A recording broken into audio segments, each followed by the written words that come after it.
Hello and welcome to another edition of the morning newscast. We see Lisa Joseph looking around. The set has changed. Sometime during the course of the week, the set did change. Of course, we've been bringing you COVID-19 updates for the last few months. However, as part of getting used to this new normal, we're beginning to reintroduce our national matters of national interest overall back into our programming in general. A special good morning to you once again. My name is Jessie Leonce, and it's Saturday. If it's Saturday, you know what it means. This morning we are all together, myself, Tony Nicholas, Lisa Joseph, and Carlton Cyril, bringing you stories from the week that was, the developments, the leading stories from this past week. Today is Saturday, the 20th of June 2020, and we do hope you could stay tuned to take a look back at this week. Good morning, lady and gentlemen. Absolutely. Good morning. Bonjour. Good morning. It's a special day as well. Let's not forget, bonjour tout le monde.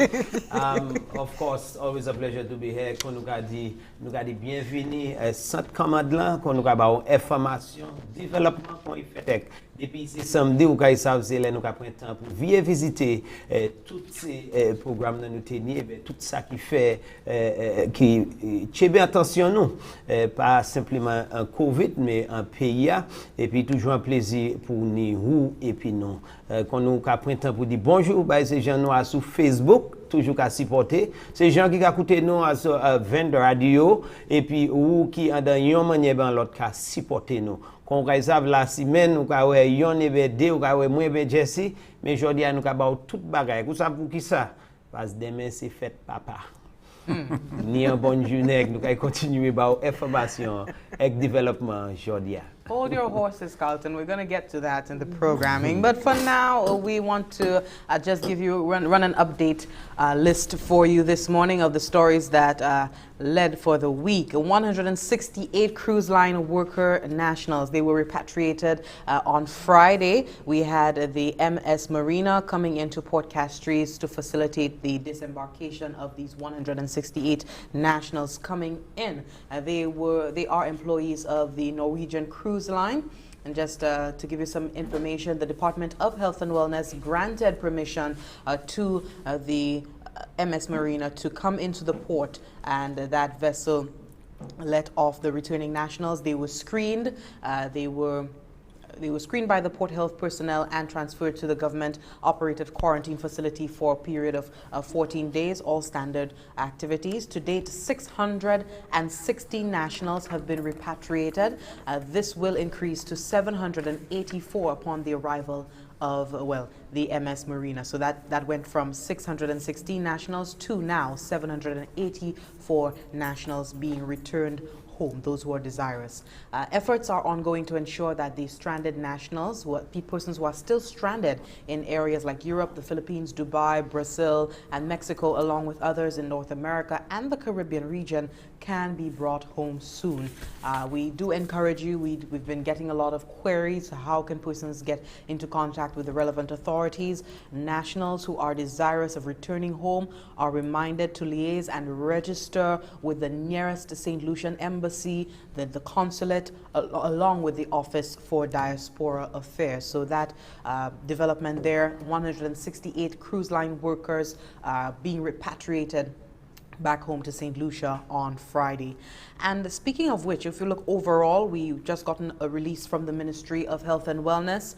In keeping with the statutory instrument number 63 of 2020, the Office of the CMO, that's Dr. Sharon Delmar George, she approved 882 applications for entry, which were granted for medical reasons, including returning to country following surgery, death in families, and the return of students, as well as to provide urgent support needed in country.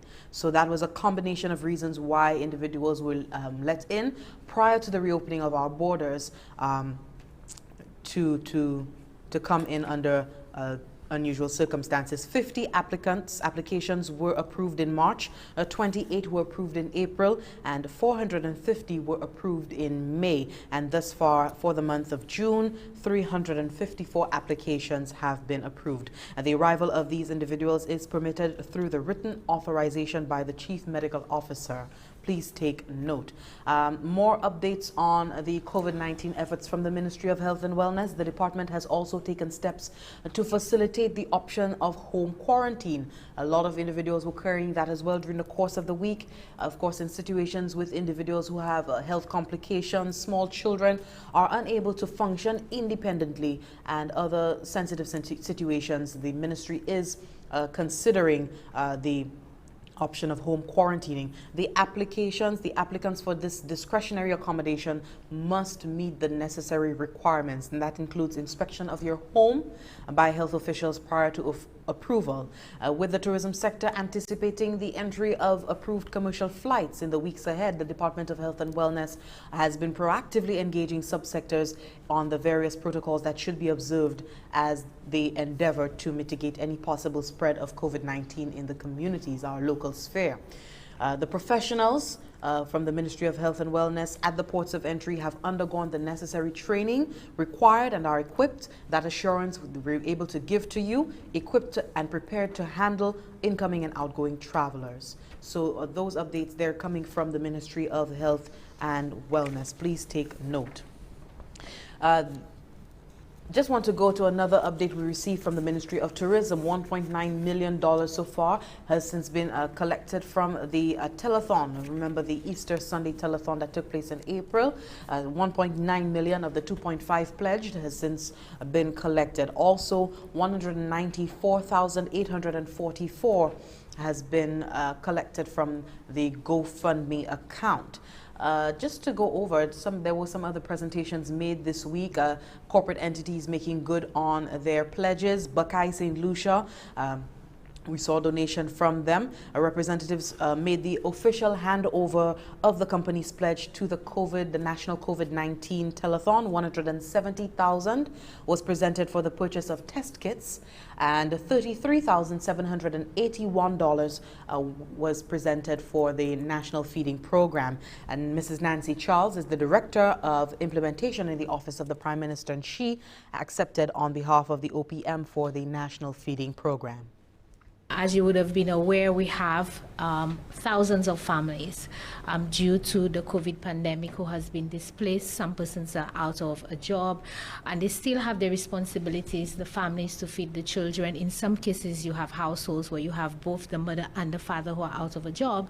And so the government of Saint Lucia, as part of our social stabilization program, we started our feeding program. The first phase of the feeding program was the provision of a hot cooked meal to families.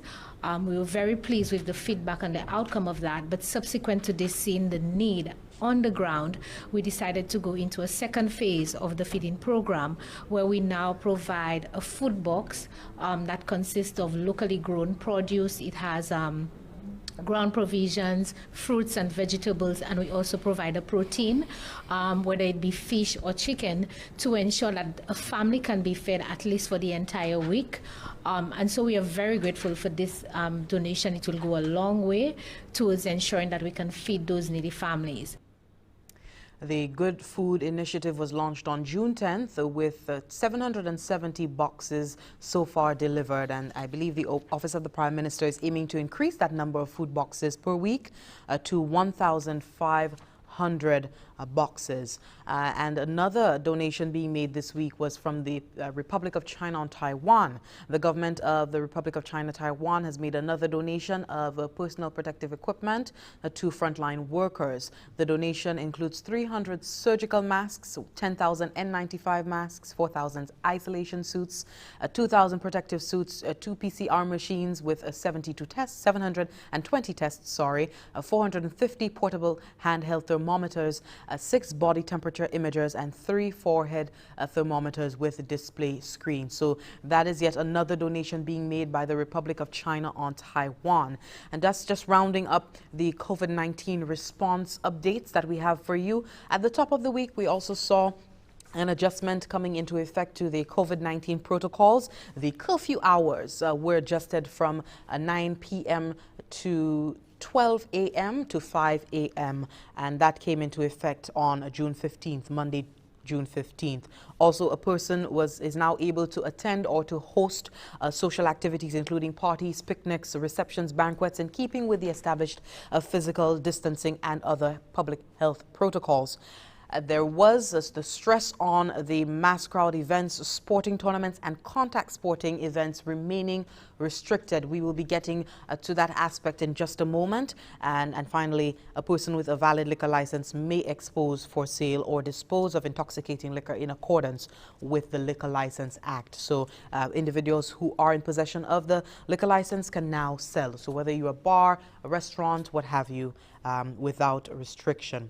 So please take note of these updates in terms of our COVID-19 response. We are due for our first break this morning. When we come back, we take a look at some other updates coming out of this past week. Stay tuned.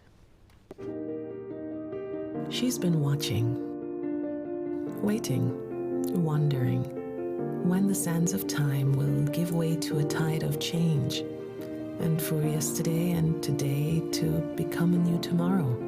For a time when her sun can kiss the cheeks of your loved one and her stars can twinkle in her honeymoon skies. When her earthly embrace will reassure and calm your soul. And her unique view can change your whole perspective. Proudly, she has risen to meet new challenges and to provide safe harbor to all who reach her shores. For her hopes and dreams still stand, shoulder to shoulder, a precious reminder of experiences yet to come. So, wherever your moments and memories take you, let her sense of adventure set you free. She is Saint Lucia.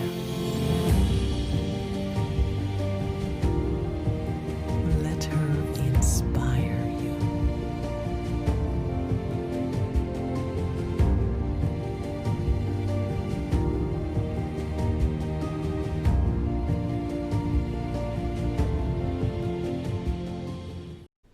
Thank you so much for staying tuned. We are going to shift a little bit from the COVID-19 response here on island with some updates from this past week from the government of Saint Lucia. The World Bank commends Saint Lucia for leading in the region on disaster risk financing. Saint Lucia is leading in that area. The World Bank Group says the island is the first in the region to have its national strategy approved by Cabinet. Saint Lucia is also lauded for taking the lead in the implementation of innovation solutions and practices. We have a news report on that commendation. Saint Lucia is no stranger to disasters. The country continues to battle the COVID-19 pandemic, a water emergency, and it has moved to now face the hurricane season.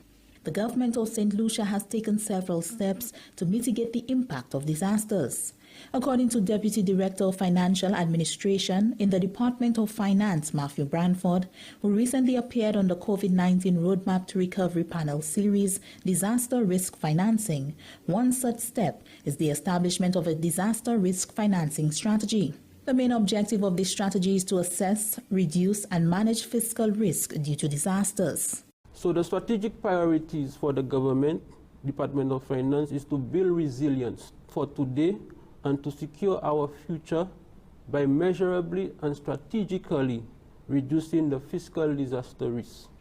And so we want to maintain a sound fiscal position, because without having a good fiscal position, the impact of disasters on your resources are even doubled and so on. So develop cost-effective and accessible financing mechanism for immediate liquidity. And liquidity becomes important every time there is a disaster, because the requirement for financing for relief, recovery, and reconstruction activities, this becomes very, very important. World Bank Group's disaster risk management specialist Mary Boer highlighted the importance of disaster risk financing, adding that a country must have in place plans for both pre- and post-disaster. Boer explained that the World Bank provides multiple instruments to aid in a country's response to disasters, including grant financing and concessional loan financing.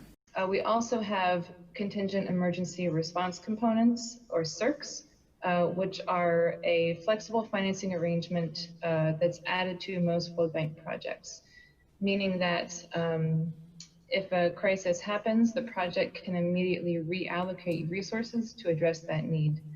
Saint Lucia, for example, has been able to access 2 contingent emergency response components in response to its COVID-19 needs through its health system strengthening projects, as well as the aforementioned disaster vulnerability reduction projects.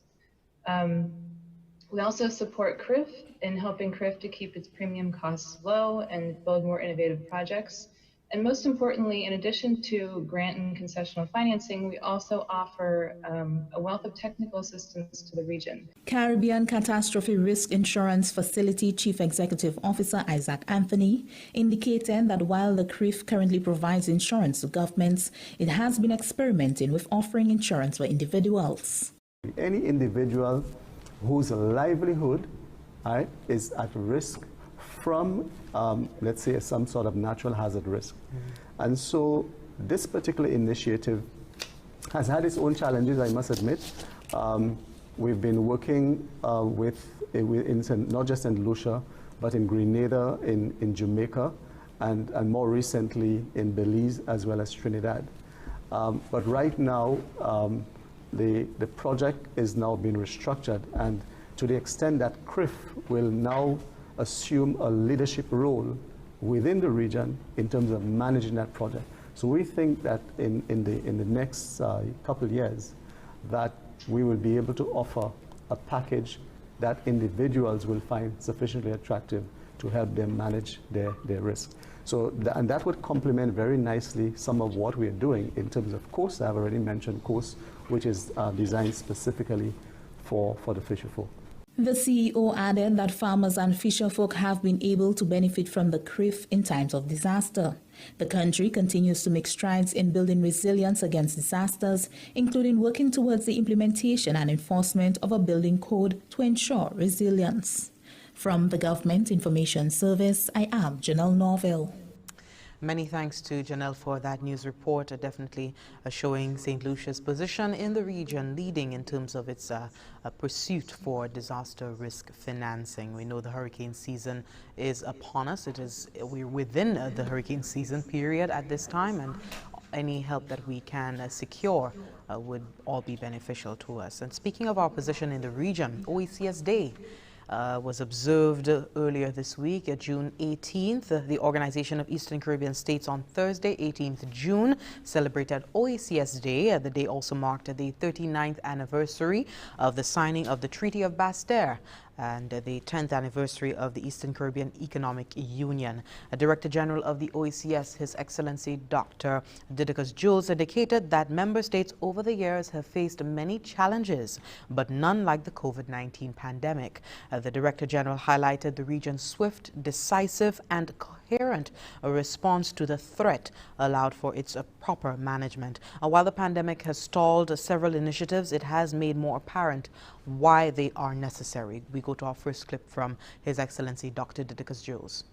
While the revised Treaty of Basse-Terre did not foresee this dynamic, its prescription of an economic union upheld by the pillars of free movement of people, free circulation of goods, services, and capital, in fact represents the best solution our current circumstances in a living with COVID world.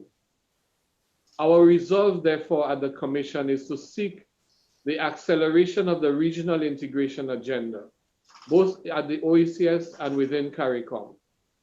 Just as COVID has forced on us the use of online modalities of learning in education, so too does it necessitate the fast tracking of all protocols, processes, and measures needed to make free trade and free movement of people a seamless reality and a present-day urgency. From His Excellency Dr. Didacus Jules. In that vein, the OECS, in consultation with the relevant ministries, has produced a full suite of harmonized legislation and regulations to facilitate easier and faster trade. especially in agricultural products in support of its food security agenda. Prime Minister of Antigua and Barbuda and outgoing chairman of the OECS, the Honorable Gaston Brown, indicated that the region is provided with an opportunity to recommit to accelerating its progress. This is not a time for us to cower.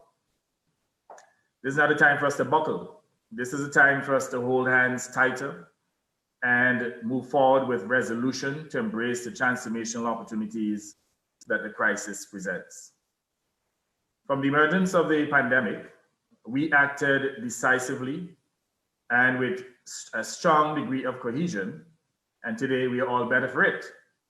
In fact, the OECS today is considered as one of the most successful regions in the world in terms of its success in containing COVID.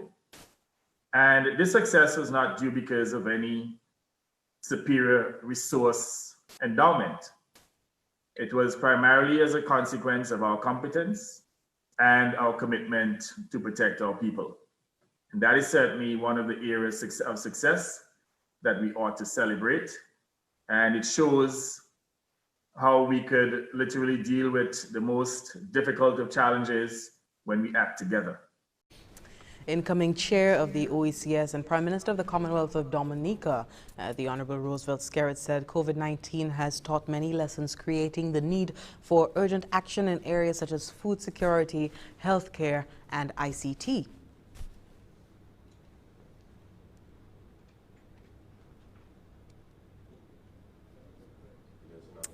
Okay, that clip's supposed to come from the Honorable Roosevelt Skerrit. We have that clip on deck.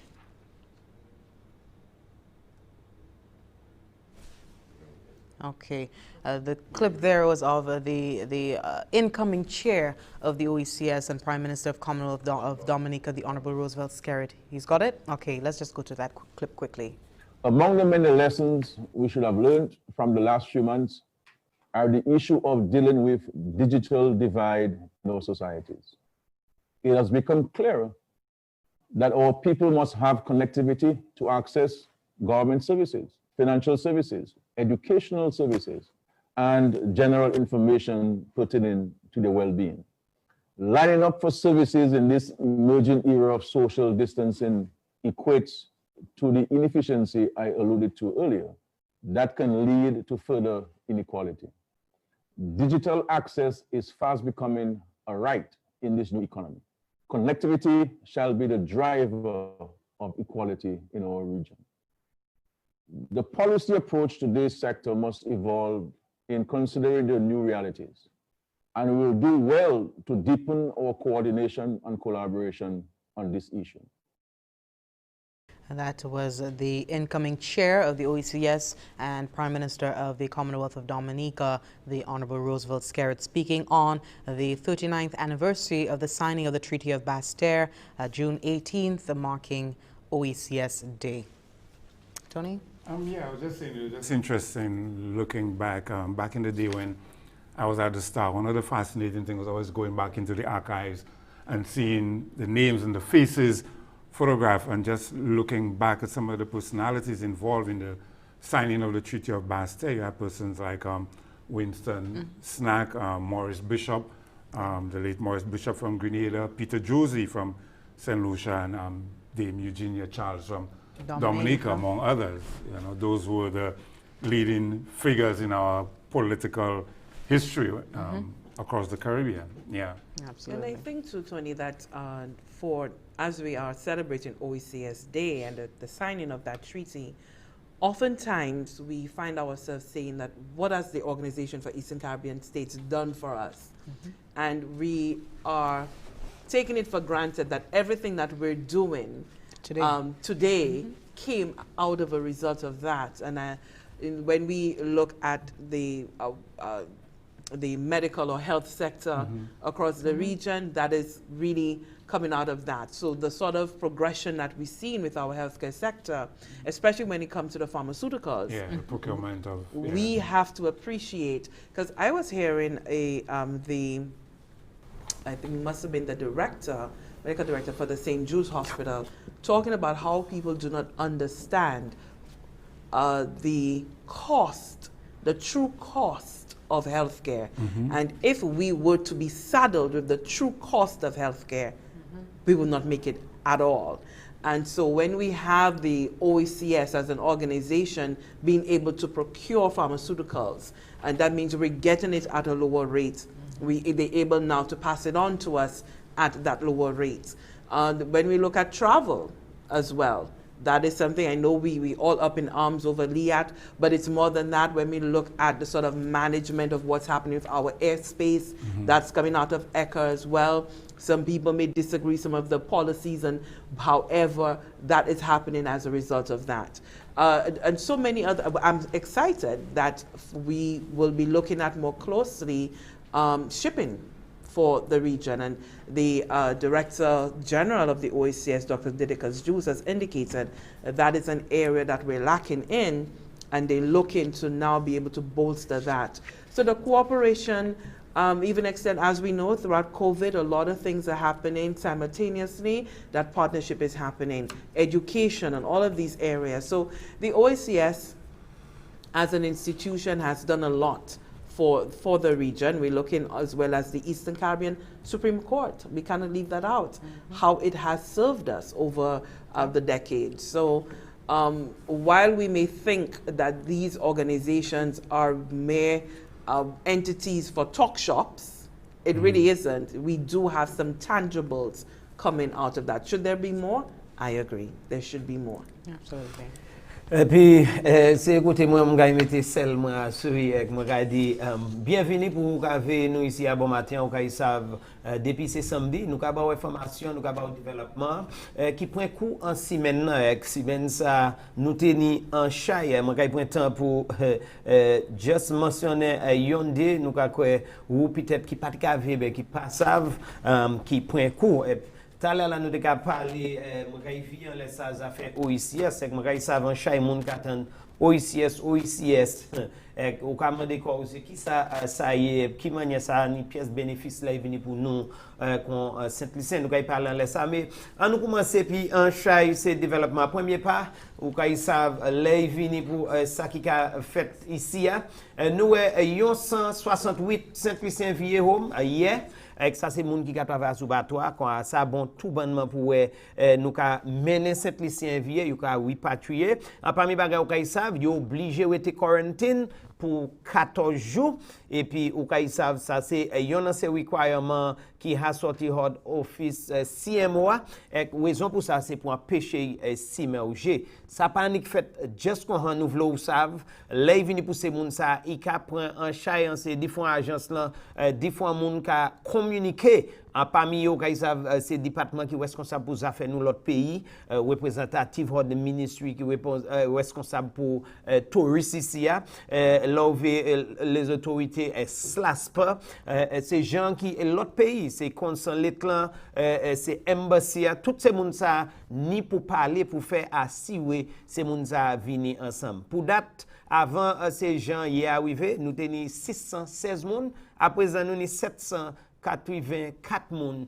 qui a retourné en tout l'autre bagage qui est bien important les autorités ont fait clair ou qui en place comme Europe, Philippines, Brazil, Mexico, Amérique Nord, et juste en Kawaii blanc, yo ka do faire assurer ou ka contacter consulate là représentative Saint Lucia ces place ça et puis ni limo yo parler ba yo et puis juste madame nan office qui responsable pour Saint Lucia en n'importe c'est Katia contacter ces monde ça faire si vous faire arrangement si vous c'est yon qui voulait retourner Saint Lucie et il fait bien clair date qui ça qui a fait là c'est yo voulait Saint Lucien vie et puis yo ka fait tout ça yo paye pour mener Saint Lucien vie ici a parmi l'autre développement qui fait ou ka savent nous ni information qui sorti hard office CMOA chef médical officier kaban nous l'autre information ou ka dans chaque monde ka mandé qui ça qui a fait et puis Saint Lucien qui l'autre pays c'est moun ça qui ça yo ka fait ba yo là ou ka savent nous une information là côté là vini pour Saint Lucien qui l'autre pays en chaque bagay ja fait et moi kay on est touché à sou yonde parce que nous dans chaque bagay pour parler à sou mais encore nous on ka faut savoir ça qui fait en semaine peut-être sous pas avec ou pas tétan et puis là il y a une information là qui a dit yo ramené à peu près 795 Saint-Lucia et en chaque ces moun ça tenu en chaque difficulté et puis en compagnie de yo as a résultat de Covid parti ça retourner moun qui était malade moun qui était ni problème la mort en chaque ces moun ça tout fait quoi yo aider office CMOA yo approuvé à peu près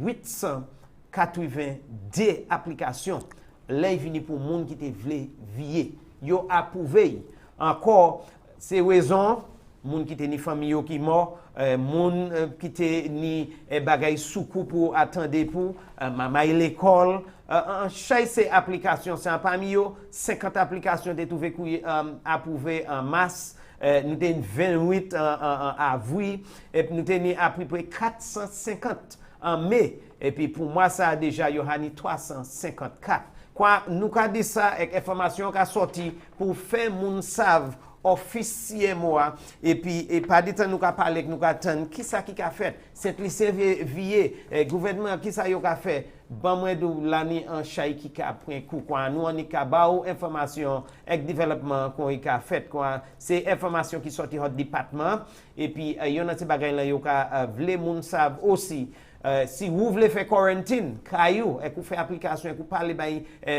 officiellement, vous pouvez permettre ça, mais changer, vous pouvez pour visiter caillou, faire assis ou ces facilités qui brisent les pour vous quarantine caillou. Vous pouvez prendre en considération mamay, maladou, assistant, tout en ces bagages ça pour prendre en considération. Quand on changer les il vient pour ça qui après coup Saint Lucia avec manière qu'a fait là officiellement ensemble avec gouvernement Saint Lucia qu'a fait conyope pour faire assurer nous mener ces jeunes vie. L'autre bagaille qui fait encore en semaine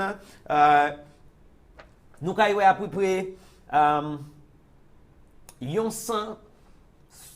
170 000 $. Ça c'est l'argent qui est by hord compagnie Bekay pour changer téléphone là là vini pour ça qui a fait téléphone là en chaque monde permettre pour bailler l'argent et puis parmi ces compagnies ça nous en semaine la représentative hord Bekay yo vini ces monde ça présenter l'argent ça été séparé 33 000 kéchoy en l'argent ça kay aller pour soin monde qui pli vulnérable avec Nancy Charles c'est lui qui directeur implémentation office premier ministre là il souffert l'argent ça l'autre bonne nouvelle là il c'est là il venu pour manger à pas dit bail moun soin c'est moun ça qui pli vulnérable nous yon une initiative yo crié good food boxes c'est manger yo ka bail dans boîte raison pour ça c'est femme hôtel fermé côté c'est femme qui vend produit yo quand on a une initiative côté des mais ka sous quoi bien à l'autre quoi marketing board ka gain yo ka mener là yo ka gain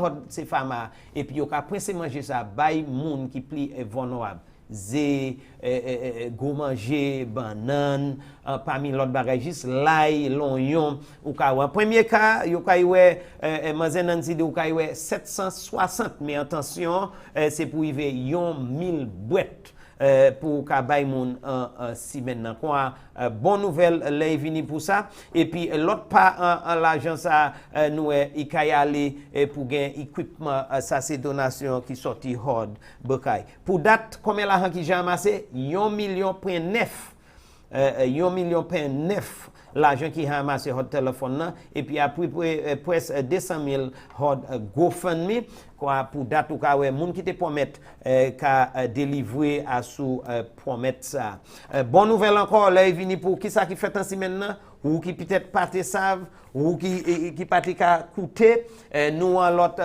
donation qui sorti hot Taiwan ça à peu près 300 000 masses 10 000 excusez-moi c'est massa c'est N5 ça c'est plus ça c'est gens qui est directement involvé qu'a traité moun conseil docteur c'est Noslan c'est moun en l'autre 400 ça c'est pour c'est isolation yo ka mettre là c'est soutlan et puis nous 2000 ça c'est pour c'est soutlan qui ka protecter yo et puis yo teni machine aussi machine qui a fait test 720 et qui a tenu 450. Ça c'est ces bagay là qui a pris la fièvre et puis la tenu 6 qui a pris la fièvre quoi et puis l'autre là 3 pour fond. Quoi tout ça prend coup et nous dit merci encore. Ça fait encore qu'on nous dit horde Taiwan.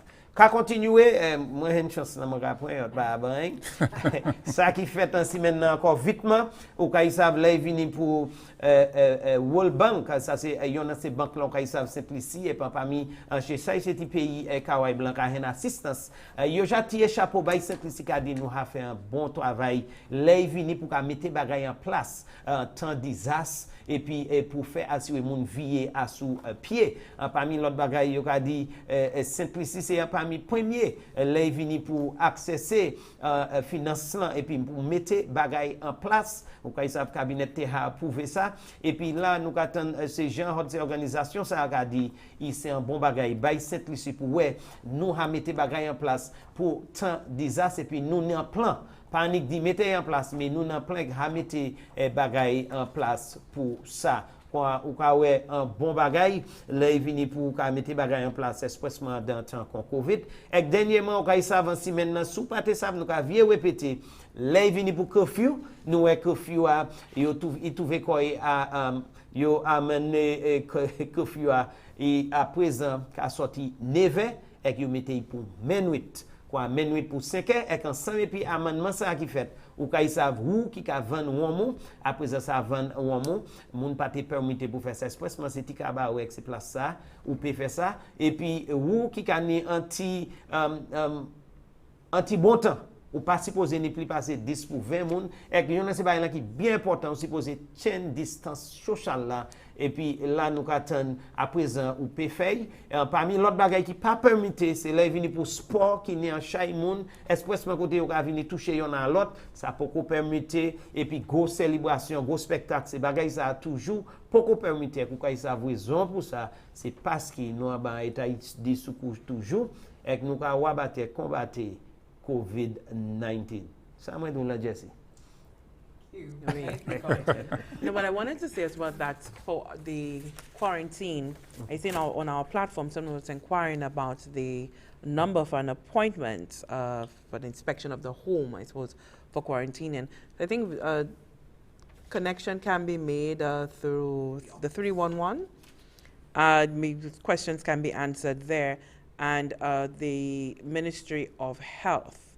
So if you were to contact the Ministry of Health, I'm trying to remember what that number is. We do have 468-5300, 468-5300, and they can give you some direction once you've made contact. You know, a lot of people frown on the idea of having to quarantine, but we know all the medical reasons why. And I just want to remind ourselves and the public that it is still free.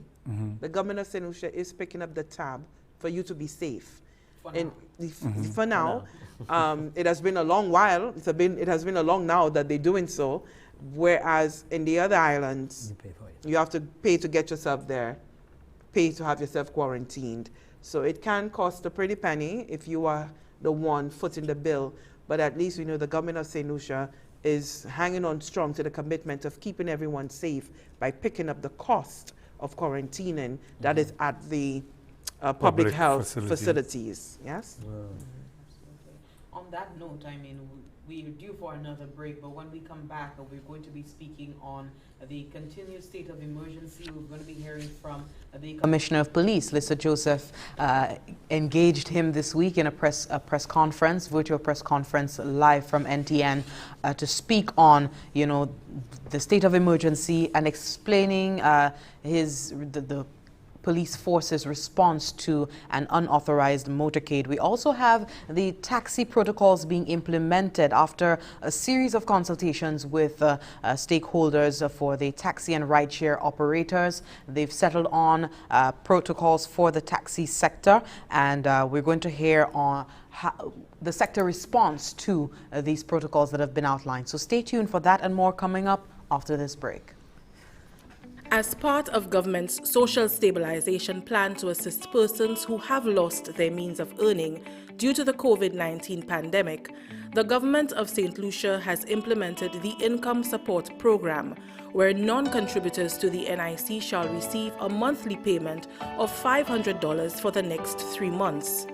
Taxi drivers, jet ski operators, vendors, agro-processors, tour guides, hairdressers, barbers, small bar and restaurant operators, construction workers, and other sole traders who meet the criteria can apply using the Government of St. Lucia's website www.govt.lc.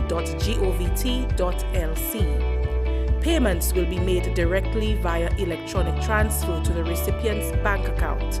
The Income Support Program, simple strides towards recovery. Thank you so much for staying tuned. Just letting Roger know to line up the taxi protocol video.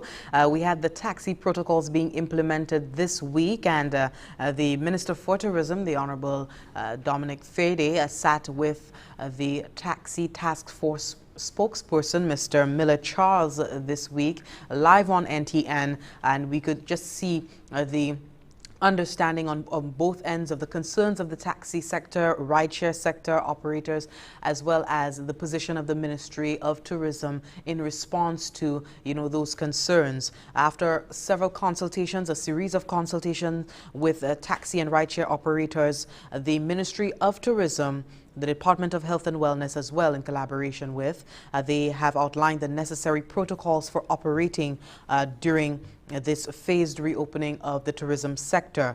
It commenced on June 4th, 2020, the reopening of our sector. However, there were still discussions on the taxi protocols.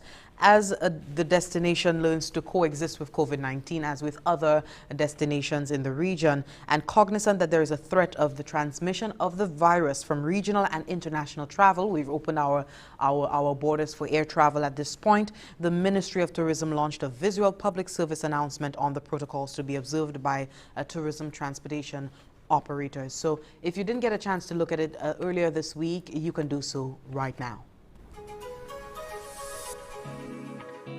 In mitigating the possible spread of COVID-19 into our communities, the following tourism-related health and safety protocols must be observed during the deployment of taxi and ride-share services. Drivers must wear a face mask at all times. The official COVID compliance obtained through the Ministry of Tourism must be displayed when on duty. No shaking of hands. A gentle nod or elbow greet will do. Hand sanitizer should be offered to guests prior to entering the taxi. Electronic methods of payments are encouraged as an alternative to cash transactions. All guests must keep their feet on floor mats and wear a face mask throughout the journey. Drivers should sanitize hands before and after any possible contact. Installing a plexiglass is highly recommended as an added layer of protection. For more information, operators should visit the Ministry of Tourism's website at www.slutourism.govt.lc or call 468-4603 or 468-4628. This information is brought to you by the Ministry of Tourism in collaboration with the Department of Health and Wellness. Securing lives, restoring livelihoods. That word there coming from the Ministry of Tourism, now settled on the taxi protocols amid this COVID-19 reality as we reopen our borders and engage with the tourism sector once more. Just to let you know, there is no registration fee. The process is free of charge to become COVID-19 compliant. That's for the taxi and rideshare operators. The ministry will work with taxi associations, the taxi union and taxi companies to ensure that everyone has a copy of the COVID-19 taxi protocol and undergoes training and gets registered as soon as possible. And there was also a concern about the decertification of taxi operators. There will be no decertification of taxi operators from the current mode of operation. For the safety of all individuals concerned, all tourism business will be required to be COVID-19 compliant. That is separate too. All taxi operators will have equal opportunity and must be COVID compliant to protect themselves and others. So please take note, no registration fee for the COVID-19 compliance. And when you do get the COVID-19 compliance certificate, I would imagine, you would have to put it on display on your transport. So please take note of that. We also have a clip of the Taxi Task Force spokesman, Mr. Miller Charles, responding to the protocols that have so far been put out by the Ministry of Tourism and Department of Health and Wellness. Take a listen. I think that these protocols are very much needed, and I applaud the ministry and the minister for ensuring that these things will basically be adhered to, and the safety of our drivers are basically what they place most of their priority on. Okay, that word there coming from the Taxi Task Force spokesman, Mr. Miller Charles, is speaking on the taxi protocols that have been outlined for this COVID-19 era. And before we go to another story, just want to stop on, well, go to another subject matter, still with tourism news. The Ministry for Tourism, Information, Broadcasting and the Creative Industries, the Honorable Dominic Fede, has reiterated government's commitment to the tourism industry and its stakeholders. This assurance follows concerns expressed by the SLHTA. We have Lisa Joseph who prepared that story. Take a listen. In a letter to Prime Minister Honorable Alan Chasney that was reproduced in the press, President of the SLHTA, Caroline Chubescoy, sought an audience with the Prime Minister and other relevant ministers on the reopening of the tourism industry and the associated protocols. According to Chubescoy, the Ministry of Tourism failed to consult with the SLHTA and its members on the reopening protocols. Tourism Minister Honorable Dominic Fede has, however, refuted this. A statement that suggests that there's a lack of consultation is absolutely unfortunate, and I think it goes against the facts or the chronology of the events that have taken place, because in the last 2 months we've met with tourism-related organizations, including the SLHTA and various subsectors 15 times. We've met even before the tourism industry was shut down in early March with the hotel sector to see exactly where they're at. We've met with the taxi sector, an important subsector of the industry. We've met with the board of the SLHTA to unveil our reopening plans. Minister Fede revealed that a 9-member task force commissioned by his ministry has 4 representatives of the SLHTA, including the President Caroline Chubescoy and Chief Executive Officer Nurani Aziz. The SLHTA president has suggested that the requirement for visitors to present a negative COVID-19 test result conducted 48 hours before boarding a flight has created a stalemate between the airlines and the destination. Minister Fede says whilst he appreciates the need for hotels to open, government must lead the charge to a safe reopening. We are going through a very difficult time. It's a health crisis that the world has never seen. And so what we have to do is, when we are contemplating opening, we've got to do so with the health and safety of the St. Lucian people first in mind. And so I think that we have indicated to hoteliers and in a more official capacity to the SLHTA that we have to ensure that this is done well. Now, the protocols which they spoke of, I think we discussed it with the aviation sector. And it is a real fact that we may have to review those protocols. Government, the minister says, has been communicating with the airlines to have robust commercial flights into the island in the shortest possible time. However, government will not be strong-armed into a situation that would endanger the lives of citizens. it clearly shows that the aviation sector does not find the pre-testing protocol to be very practical. But I think that you have to ensure whatever protocol that replaces that should not be done in a scurry, and it should not be done overnight, but it has to be done in a clinical manner, in a manner that is very calculated and measured. Because, you know, Lisa, if we got into the business of reopening and we didn't get it right, and we open up our borders to the epicenter of the virus, now the United States, where the numbers, instead of decreasing, are spiraling, and the public health situation seems to be overwhelmed by what is taking place, it would mean, therefore, that the risk is very, very grave, and you're endangering the workers of the industry, you're endangering the taxi drivers, you're endangering the entire population when those workers go back to their communities. Minister Fede says he empathizes with the hoteliers, but now is not the time for anyone to push the panic button for a rush to open. The government, he added, is taking a balanced approach and will soon make an announcement on the revision of the protocols. From the Government Information Service, Lisa Joseph reports in. Thanks for that. Lisa, I can imagine that this week's interview with Dominic was elucidating, yes. I may say. Yes, and I think that while it may have raised many questions in the public domain, it certainly put forth the government's position on why it has gone the route of asking for that sort of COVID certification, if you will, before persons are able to board.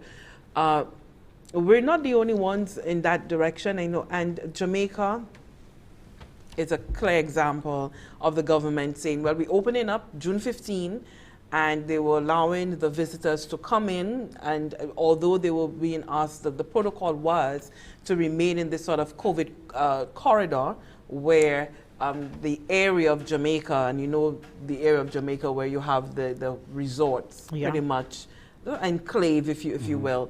And so they would be remaining in those areas, and more specifically in their hotels, but they were not being asked to produce any COVID certificate. No testing was required, but testing was required for nationals coming in. And so the Jamaican population just wasn't having it, and the government had to roll back that policy.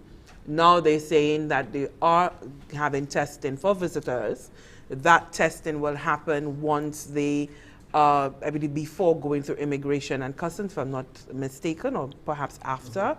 But in any event, they are doing the testing for them by the public health department before them leaving the airport and moving on. So there's a lot of pressure. Antigua's had to do the same thing. They're now requesting testing for the visitors. The question is whether we can do like some of the bigger countries and now test people upon arrival. Now, this is a question I asked, and the minister seems to be that we have that capacity for us to be testing visitors upon arrival. We are now getting more rapid tests. I know through the OECS, we remember that we said that they were doing some procurement of rapid tests.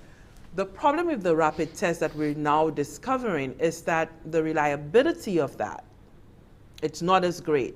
So you may have instances where you perhaps test 100 people and you may turn out to say, well, 10 people are positive, but only after you go and you do the PCR test, you may find that perhaps no one is positive, or maybe everyone is, right? So it's more than a rock and a hard place sort of situation to be in. However, the minister indicated that they are going to review the protocol because the aviation sector is having difficulty across the board. Even within their own sector, there are certain protocols that they must meet. And again, their coffers are frozen, running dry. So the problem is all around. The problem with flights not coming to Saint Lucia is not limited to the government asking for that pre-COVID certificate. It's not limited to that. And even if we were to lift that requirement, I am not so certain that we'll be having the flights really now coming in and out furiously. There are other factors that really do determine this. But we will be hearing perhaps the new position on this on Monday morning. We are due to broadcast live the sort of NEMAC meeting. Yes. That will be happening. We know every 14 days, every month end, there's a revision of what's taking place. And so we may be hearing an announcement in that regard at that meeting, which will be broadcast live on NTN Monday morning. But one thing I would like to say on the subject, though, Lisa, I mean, sometimes we seem to forget what is the flip side to this. I mean, taking into consideration all our cards. Let's just say, for argument's sake, persons are saying, allow us to come in. Allow persons to come in because it's not possible to get the tests and whatnot. Okay, everybody come in. Go ahead, come in. No tests, go ahead, come in. You know, and then what? You know, the flip side to it, if we have to look at it, okay, we have then the problem will be what? Quarantine and the transportation. I mean, everything, like you say, it's a fluid situation. And I'm happy to hear the minister saying, Honorable Fide, that, you know, they are revisiting this. I mean, it's not written in stone. We are not saying, unless you could provide this. It's not.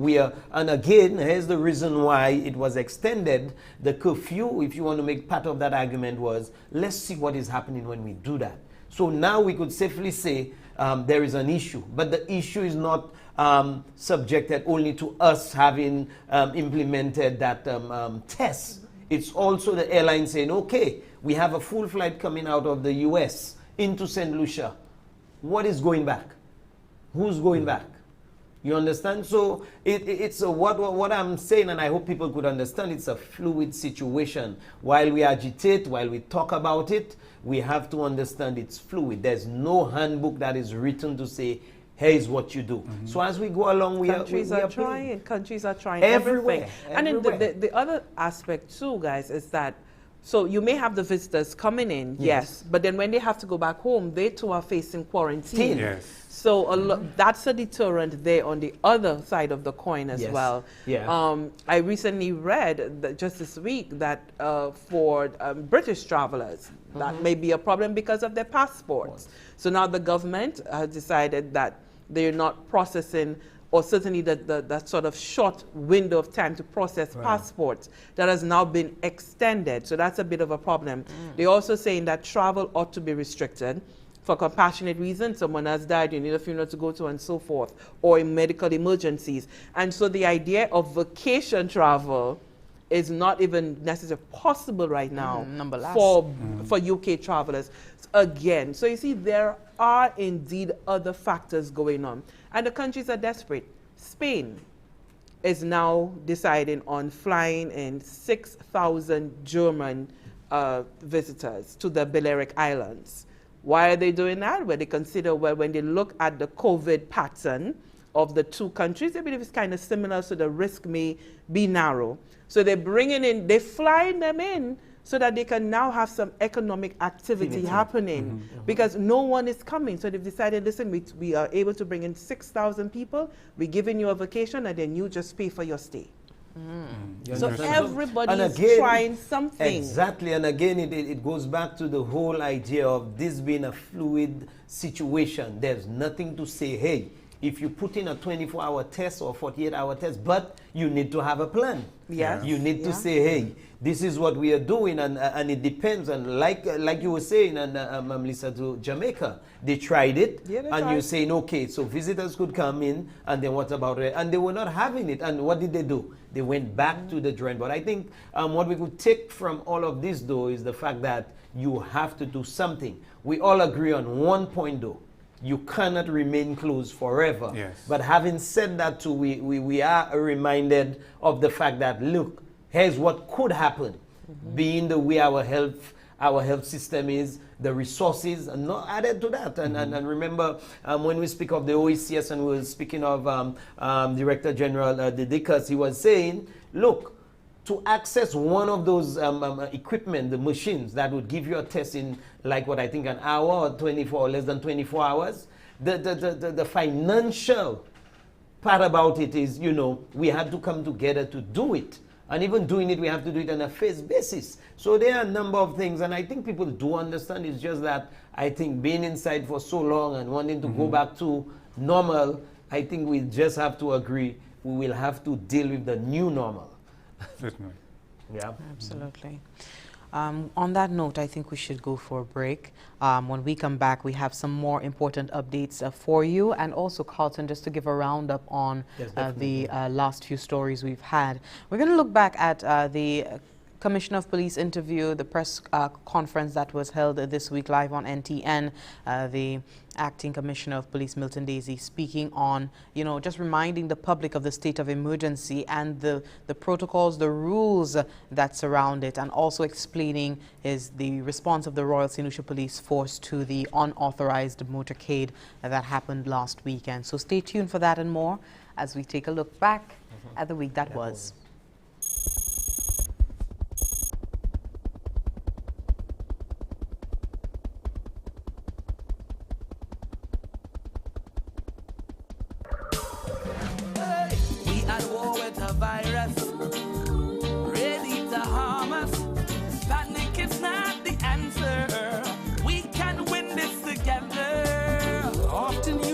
Sanitizer, better yet use soap and water. We must protect each other if we are to beat this corona. Together let us win this war. Be a soldier for Saint Lucia. Together let us win this war. Be a soldier, together we can beat this corona. So you don't become the next case. Avoid touching your face. I'm sure you've been told so. Handshakes and hugging her up, no. Advice is you the please. Cover your mouth and your nose if you cough or sneeze. Practice social distancing and avoid large social gatherings. Together let us win this war. Be a soldier for Saint Lucia. Together let us win this war. Saint Lucia, be a soldier. Together we can beat this corona. For further information, please contact the hotline at 311 or the Bureau of Health Education at 468-5349. Thank you so much for staying tuned. We continue with our look back at this week with a word from the Acting Commissioner of Police, Milton Daisy. He came on in studio to speak about, just remind the public on the state of emergency and responding to the unauthorized motorcade that took place and required the intervention of the Royal Saint Lucia Police Force. He did speak on the activities that are not permitted at this time. The state of emergency has been imposed and as part of government's efforts at combating COVID-19, this pandemic. And while the economy has reopened, we are seeing it being reopened under established protocols, and the curfew period being adjusted to 12 a.m. to 5 a.m. Mass crowd events remain prohibited. The commissioner issued a reminder as he spoke to the staging of a protest event which took place on Sunday, 14th June. There was no application for that event actually up to the last working day before the Sunday. That was around 4 p.m.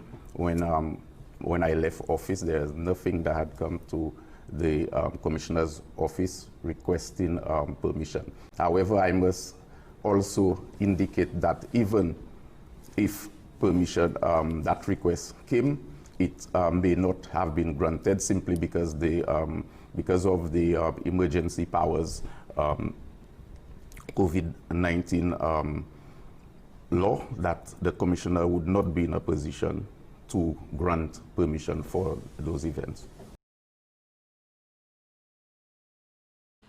That was the Acting Commissioner, Milton Daisy, Acting Commissioner of Police, speaking there to Lisa Joseph and Mr. Primus Hutchinson during the live program on Tuesday.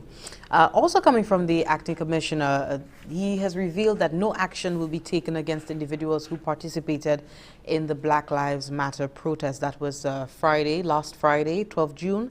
And there were some public concerns that participants would face arrests following the event, which was not authorized by the commissioner.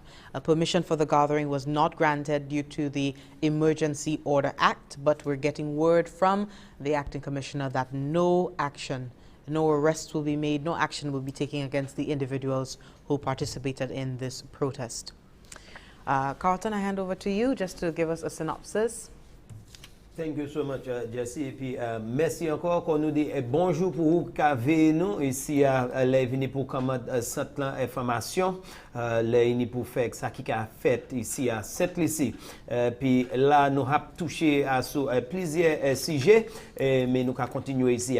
Il y en a des bagages qui point coup semaine ça, vous avez bien content pour ça. C'est l'Evini pour nous célébrer un achievement. Et puis ça, c'est 39 anniversaire OICS.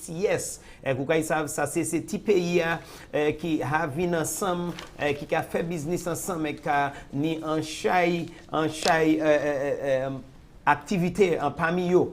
Nous avons parlé de ces petits pays qui commençaient, qui ont dit 39 l'année qui passait, ces petits pays ça viennent ensemble. Et s'il y a un agrément qui est Bastien, Treaty of Bastien, et puis ça y a, ça a été fait en Saint Kitts, vous savez, c'est capitale Saint Kitts. Et c'est des pays qui étaient venus ensemble avec ça, Dominica, Grenada, Montserrat, Saint Kitts, et puis Nevis.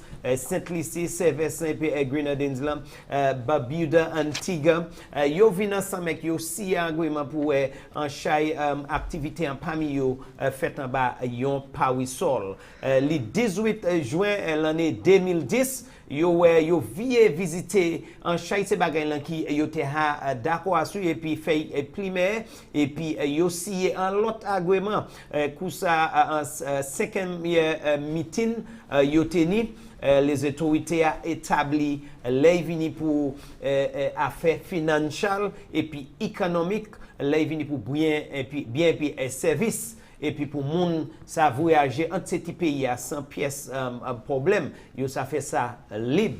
À présent cette là qui a commencé nous ni Anguilla, c'est un pays venu pour ces pays Virgin Islands là, et puis Martinique, Guadeloupe, yo vient ensemble et puis nous aussi. Ça qui est bien important pour vous, et ça va venu pour ces pays ça. Ça a été établi presque comme on dit 39 l'année qui passait. 7 pays ont commencé et qu'à présent nous ni 11. Yo te l'homme maintenant il a Treaty Bastien, ça t'est côté ça t'est scié et puis là nous ka venu pour ces pays là venu pour affaires économiques.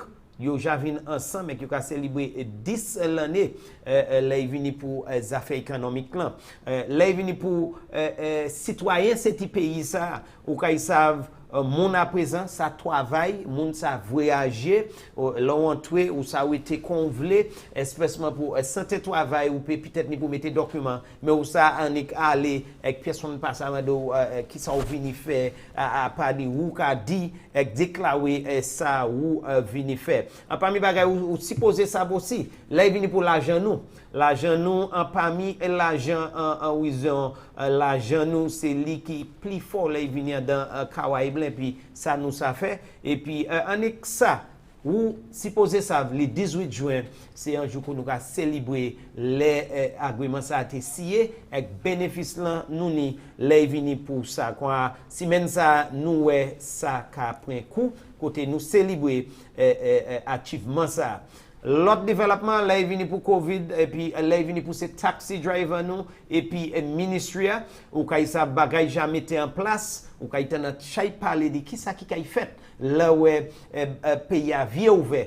Et là, nous t'en ministry, nous t'en ministre qui est responsable pour le tourisme, ça c'est honorable Dominique Fédé. Il parle de ces gens qui sont responsables pour mettre bagaille en place. Et il y a une constatation et puis ces gens taxi et un chaï bagaille yo mettez bien clair là vini pour manière opération qu'a fait et puis c'est taxi driver. En parmi yo tout taxi driver ni pour mettre masse à toutes les vini pour ou qui kay involver kowe moun qui kay participer en masse moun et puis faire transaction ça c'est moun ça ni pour faire assurer yo avec yo ni en certification ka mouche date qui yo comprendre ça qui ka aller on est pour sanitize la main à toutes les avant ou entrer taxi driver pas supposé secouer la main pour il ça secouer tête li do bonjour do bienvenue et ben si y a un coup de bois il ça touche et puis mais yo pas encourager rien qu'on secouer la main et ben embrasser monde là il vini pour ou qui a dit dans machine ou supposé assis, donc mettez pied à sous pied, et yo gagis encourager ces drivers pour mettre un chor bagay kon glace pour séparer driver et puis ces passagers. Et puis comme était dit avant, tout le monde pour faire assurer yo point yo entraîné ça il pour faire pour manière pour manager ces monde ça. Encore tout ça c'est parce que nous voulons faire assurer nous pas encourager vers manger mais nous contrôler et puis faire assurer même les activités sociales et économiques ça prend place en pays.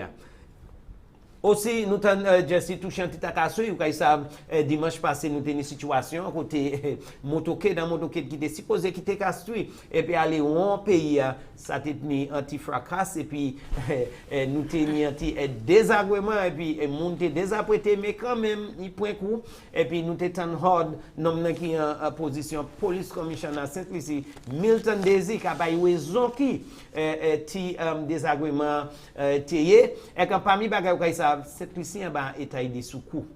Ça veut dire là il vient pour gagner permission pour une activité comme ça ka tomber en bas par sol 6 mois ensemble avec premier ministre. Quoi là au cas commissioner même ici moun qui te ka bay autorité pour faire ça c'est côté ti désagrément trouver quoi ka lever mais en tout quand commissionnaire allé puis te parler ici dans studio il ba explanation pour dire yo teni eti désagrément l'autre monde pas ka yo casser loi il fait bien clair yo casser loi mais il vle monde savent ça et quand parmi bagay il dit yo pas ka arrêter plus monde mais ou ka savent yon monde te trouver quoi yo arrêter et ça ka trouver quoi devant ka l'audience mais en parmi bagay ka fait bien clair là en bas état dit sous coup bagay kon motoquet bagay kon monde ka assemblé pour ni ces activités ça encore les vini pour gide protocole national ou pas supposé ni capter monde assemblé dans yon côté quoi ça c'est parmi explanation qui était bail par commissionnaire à présent c'est Milton Desi qu'on nous quoi ou comprendre ça aussi et puis qu'on nous aller devant tout le monde veut même bagaille lancer nous vier en ça qui était normal là. Nous allons continuer ici encore avec Kawi Monsieur tellement ou qui a été puis nous qu'on nous vient enfin programme ici. Thanks for that, Carlton. And we're now winding down with our stories, leading stories for the past week. Saint Lucia signs a memorandum of understanding with the Republic of China, Taiwan for a twin school program. And through the Ministry of Education, they signed this MOU with the government of the Republic of China, Taiwan that gives effect to this initiative. It is designed to build a partnership that allows teachers and students to continue to exchange their thoughts, their ideas and creativity during and beyond the school realm. It is the first of its kind between Saint Lucia and Taiwan. Alyssa, you had a busy week this week. Another report coming out from your desk. Take a listen.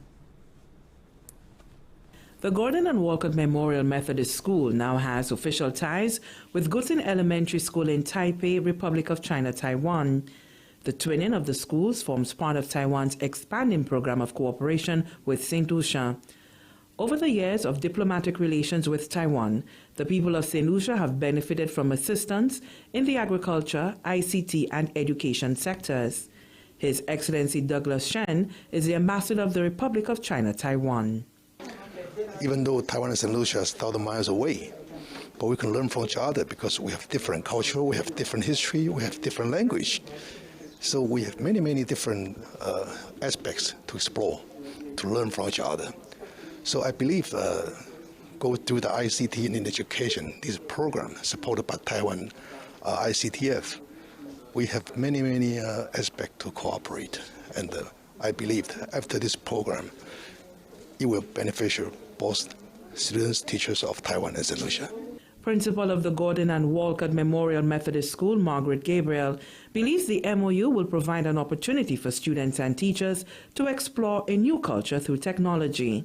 I expect that we could reap tremendous benefits from the program with our students and our teachers with this opportunity, this wonderful opportunity to exchange ideas, exchange experiences and with the Guttin Elementary School in Taiwan. So we are very happy for the benefits that could derive from this opportunity, educational, cultural, and otherwise, and just to create that level of collaboration and cooperation between our two schools. The Twin School program plans to provide a communication platform for schools in the two places. Through exchanges and cooperation, sister schools expand the school network, enhance understanding and communication. The program encourages the understanding of the cultures of the two countries and jointly improve the quality of education. Chief Education Officer Dr. Fiona Philip Meyer says the twinning will have a positive impact on the local education landscape. She's aiming to have more schools involved. And in particular, our focus is on ICT integration and not letting the fact that we're far away from each other be the barrier, but really looking at pulling those expertise together to benefit our students in St. Lucia as well as the students in Taiwan. And so today we're very pleased that the ambassador himself was there. Your Excellency came for the signing, and together with the leadership of the Ministry of Education and the principal of the school, we were able to witness this momentous occasion. And for me, in the capacity of chief, it is always to say, we appreciate, we applaud, we value that partnership, and we look forward to it even being better and extended to some of our other primary and possibly our secondary schools as well. The Twin School program is the first school collaboration program initiated between St. Lucia and the Republic of China, Taiwan. From the Government Information Service, Lisa Joseph reporting. And finally, for the morning, World Elder Abuse Awareness Day was observed on Monday. St. Lucia joined in the global observance of this day. HelpAge St. Lucia's Executive Director Helen Charles emphasized that life continues even when one becomes an older person. Charles noted that the organization ensures that older people are able to participate in all activities, whether it be for sport or for the development of the country, and that their activities, their rights are not infringed upon. And she urged members of the public to play their part to ensure the safety of older people at this time.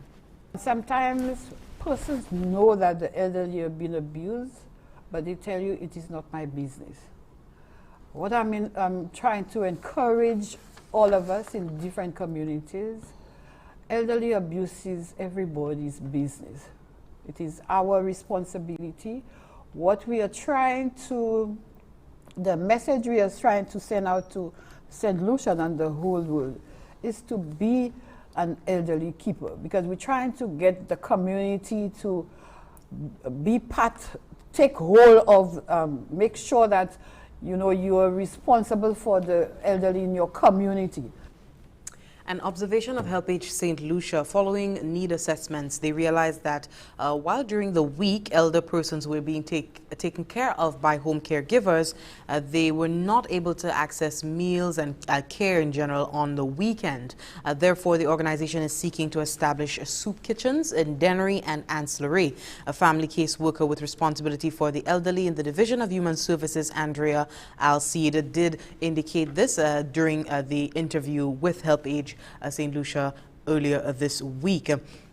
In addition to this observance, we had the Honorable Minister for Equity, Social Justice, Local Government and Empowerment, the Honorable Leonard Mantut, in his address speaking on the government of St. Lucia's efforts toward protecting and ensuring the safety of the elderly. Take a listen. An elder care unit was established within the Division of Human Services in October 2018 to assist in providing specialized and committed social services to older people throughout our island. Though small, that unit has done tremendous work to promote the interests and well-being of older people and to honor their efforts and contribution to our country. Our government, through the Division of Human Services and major stakeholders, is also in the process of facilitating a review of the national policy on older people for implementation thereafter. We believe that the establishment of this framework will serve as a useful tool for providing structural support and guidance for our interactions with older people. That was the Honorable Minister Leonard Matuta speaking on World Elder Abuse Awareness Day and efforts on the part of the government of Saint Lucia to ensure the protection and safety of our elderly in the society. And with that, we've wrapped up. Just one final bit of information, bulletin information, resumption of solid waste collection services. The Saint Lucia Solid Waste Management Authority wishes to inform all residents of the resumption of the regular residential waste collection service effective Monday, 22nd June 2020. All collection zones will revert to the pre-existing collection schedule with the exception of the following. We have the Castries Inner. All areas in Castries Inner will receive that receive collections on Mondays will receive an additional collection day, that being Friday.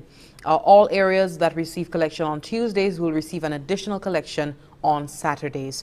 And residents and government institutions within the city of Castries, that's the Central Business District, will receive collection on Mondays, Wednesdays, and Saturdays. Labrie, Park Estate, Gayabois, Montlézard, Tetmon will receive a collection on Wednesdays. Choiseul, Mont-Lacroix will receive collection on Wednesdays as well.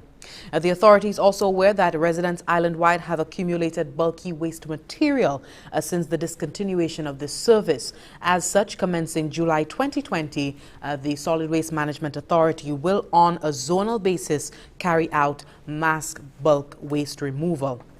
Residents will be permitted to exceed the 2-item per household limit. Residents will be informed of this schedule in due course. The waste disposal facilities will continue to operate from 8 a.m. to 4 p.m. Mondays to Saturdays and 8 a.m. to 12 p.m. on holidays and remain closed on Sundays. The authority extends its gratitude to the public for exercising patience and complying with the scaled-down collection schedule. Tony, Lisa, if you guys could just tell us about the week that you just experienced. I know you sat down, you had a good few interviews yourself. What was it like? It was quite an interesting week interviewing.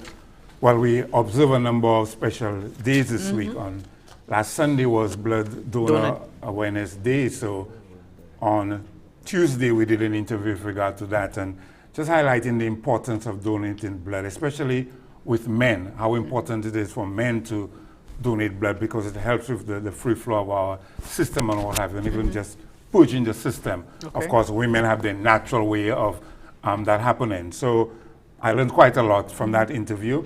So the blood bank is always in need of blood and they're asking persons to continue donating blood. They saw some sort of shortfall during the peak of the whole COVID and the state of emergency, but now they're encouraging persons to continue to donate. World Elder Abuse Awareness Day, I spoke with Helen Charles, Andrea Alcid as well, again asking persons to just be observant as the signs of persons being abused. It's not always physical, but it could be verbal, it could be neglect, persons not being fed on time, not being provided with their medication on time.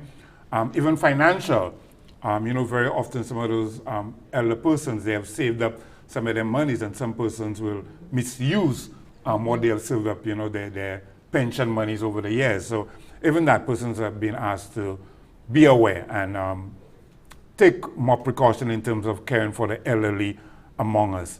Yesterday we also had World Sickle Cell Awareness Day, another very important sector. And even during the interview, we discussed that over time, persons have seen a reduction, but it still happens where you have persons who are sickly in the schools and persons trying to sit next to them, not understanding that it's not something that is contagious. And even persons who are sickle cell anemic being denied job opportunities because persons may say, well, you're always going to be sick, you're going to be home, you cannot function like someone who's quote-unquote normal.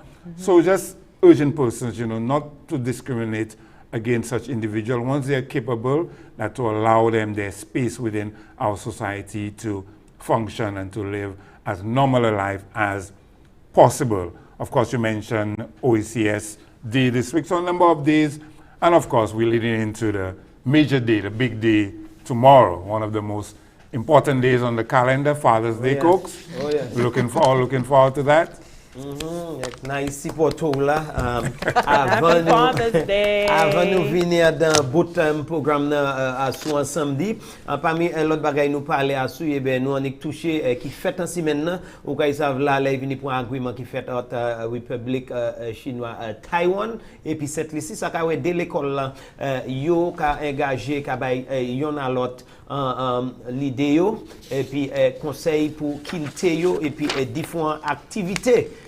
Ça c'est un bagage qui bon tout bonnement les nous ka yo ka boucanter idée puis yon a l'autre bagage là le 15 lundi le 15 de célébrer qu'on joue abisement grand monde les yo ka wan chay citoyen grand monde trouver ko yo abusé en yon l'autre en yon mode et ben l'autre expressement monde ka chronique bat et coup non nous ka dit là ka avec bouchou mépriser yo ka hele de yo moun ka di yo bagay jiwe yo pas ça seulement nous ka ve financial après ha travail tellement pour un citoyen et puis pour moun ka servi l'argent yo moun ka prend l'argent yo toutes ces bagay ça quoi attention ça yo mené vini en clarté quoi jour ça lundi c'est un jour qui observé qu'on un jour pour moun pas abuser grand citoyen nous t'en honorable Spider-Man tout qu'a parlé dedans qui a dit qui ça ministry et gouvernement qui a fait place qu'on comfort bé ko yo ka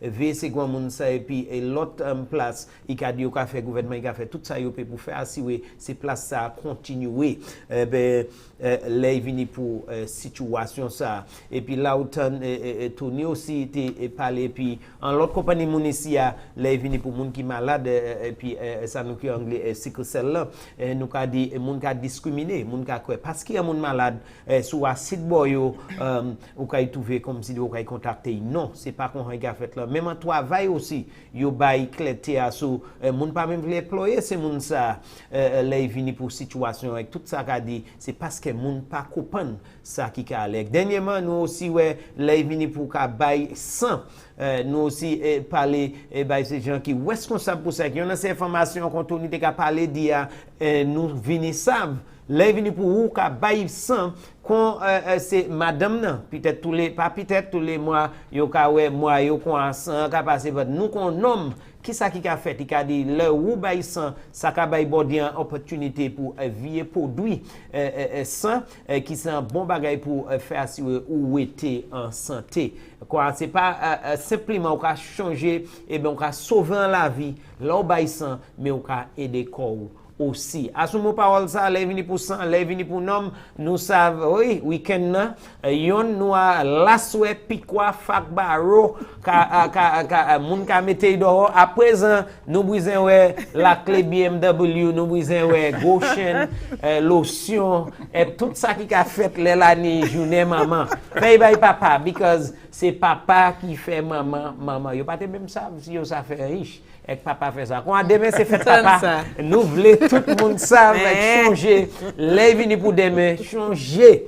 Là ni papa qui doit là, qui a fait contribution yo, qui a fait premier ministre, qui a fait président, qui a fait c'est maman même, qui a couillé quoi yo maman, papa qui fait ça. Nous allons changer papa ou sans papa au côté ou décaillé. Demain c'est fait papa à sous mon parole ça moi bah c'est madame qui lève puis c'est papa pour dire bagaille c'est vrai oui listen Sony and Cox the two of and Miguel is here Roger is here you know we yes we do have a planned little shindig after this okay we were to make some on-air presentations unfortunately we seem to have the courier seems to be a bit delayed. Unfortunately. Unfortunately, I could have predicted what happened when I saw the press secretary walking in with a t-shirt saying, "Sorry, I'm late." So that spoke volumes. I mean, Lisa, we just said, you know, I mean, Mother's Day was well orchestrated here. But then again, folks, that's how we became fathers. The courier is here. Oh, there we go. Yes. Happy Father's Day. Please, step in. Okay. And you see the shirt, "Sorry, I'm late." Right? For free. Apologies accepted. Okay. So she dumps it. Oh, okay, wonderful. Miguel didn't catch that t-shirt on camera. So we do have, right, there are no assigned names to the bags. You just need to pick the one that you like best. I like that. So there is absolutely no Well, name. since you put this one closest to me, so you can just smiling be, emojis, right? I figure. And you get to select the one that you... I'll be positive about it. You want to take the positive bag. Because I think we deserve being presented with a kiss, you know, with those bags. What do you say? What do you say? Good things. Of course. Miguel, which would be yours? That happens. So, you know, we have this nicely one. It says, celebrate, let's party. And we just have I'll try this to stay positive, very I'll take the positive one. classic looking one. You love the dark shade? The hooray. Or you So want... I'll allow you to choose for me. Yeah. I think you need some celebration in your life. Right. This is you. Okay, that's so let's you just right put it there. down for him so we know that's taken. Okay, great, because... And Roger, the switch board yeah, operator. Roger has Tony. that very great classic look. Yes? So that's Roger there. So Carlton, which are you selecting? I'm Tony from, you know, Dawn on Facebook have been, you know, always bigging up Tony, Coach, and whatnot, and we're waiting. She says to we're head waiting on. to send something our way. See And we what must is also going mention, on. Cooks, Sabina and the other ladies from Island Code. They've been very supportive. They're always watching, they're always commenting and critiquing as well. So we must say hi to them and yes. Moi just voulais dire encore à présent quand yo a fait moi vier tourner langue moi because moi me yo pas gay faire bon nous ici a. Mais c'est bagay la arrivé. So nous ça parler à présent. Nous just take a try yo mais some yo mene ça yo mene. Moi voulais dire pour toutes ces gens qui travaillent ici à management et puis travailler ici à moi Tony et puis tous ces papas ici à qu'a dit tous ces papas Saint Lucia et puis tous ces gens l'autre pays à bonne fête papa pas faire ça matin qu'il fait mais ni en bonne journée les venir pour demain bonne fête papa tout le monde. Me so a shy bye. A shy bye guy. Shy bye guy. I just want to say as we close in that the what to look ahead to. Yes. So we have the budget presentation. That's on Tuesday. Appropriation bill for 2020, 2021. So that is going to be something to set the pace for us in terms of how we're recovering from COVID-19. And let's bear in mind that we have COVID-19, but all of the needs of the country remains. So, you know, we have that compounding situation that we are facing. NEMAC meeting on Monday. And the NEMAC meeting is on Monday. Now, in line with what, with our budget address to be presented, I just want to read something out there coming out of Antigua and Barbuda. The Prime Minister there, Honorable Gaston Brown, has indicated that, unfortunately, while the government did not want to go the route or be very sparing in borrowing, it's inevitable. And so he has indicated that there's going to be a borrowing of $150 million, and that is going to be to stimulate the economy of Antigua and Barbuda. And he says, it is not to give people cash grants, but to stimulate certain sectors, especially the agricultural and light manufacturing. He explained that at present it is becoming increasingly difficult for the government to pay public servants, and coupled with that, he said that the government has had to subsidize various statutory entities. He disclosed that in March, they gave the Antigua and Barbuda Social Security Board, that's equivalent to our NIC, a little over $5 million, and as well $4 million last month. Additionally, he said that the St. John's Development Corporation is asking for over $400,000 a month to pay their workers. Meanwhile, Brown also said the issuing of grants to residents would place the country further into debt, and this is how he explained it. Let's say we have 20,000 people unemployed right now, and we have to provide them with a cash grant of $1,500. That's $30 million a month. And if we are collecting $30 million a month to pay salaries and wages, and we have to give that in the form of grants, how are we going to pay public servants? What we're supposed to do, lay them all off. Nevertheless, the Prime Minister predicted that there is going to be an automatic increase in the debt to GDP ratio. So that's the situation there over in Antigua, Barbuda.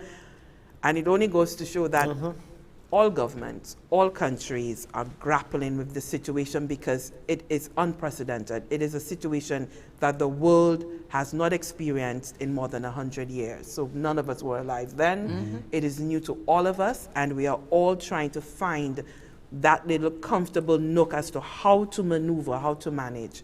It's quite interesting, though, the words of Prime Minister Gaston Brown, when you juxtapose that to what's happening here in Saint Lucia and some of the other islands. It definitely puts things into perspective, you know, looking at the efforts of the own governments of Saint Lucia, what they are doing here as well. Well, on that note, we'd like to thank you all for watching. Residents here in Saint Lucia, our viewers, our Saint Lucians living in the diaspora, our well-wishers, thank you so much. I want to wish everyone who is a father, who has fathered someone, a happy Father's Day, happy Father's Day, Cooks. Oh. Happy Father's Day, Tony. Happy Father's Day to you, Miguel. Happy Father's Day, Roger Varro. And we do hope you enjoy tomorrow. We hope it's a special day for you all. My name is Jessie Leonce. On behalf of the entire team here, we do hope you enjoy the rest of the weekend. And it's back to work on Monday morning with the NEMAC meeting, Tuesday, proceedings of Parliament. So stay tuned for that and more coming up next week. Goodbye.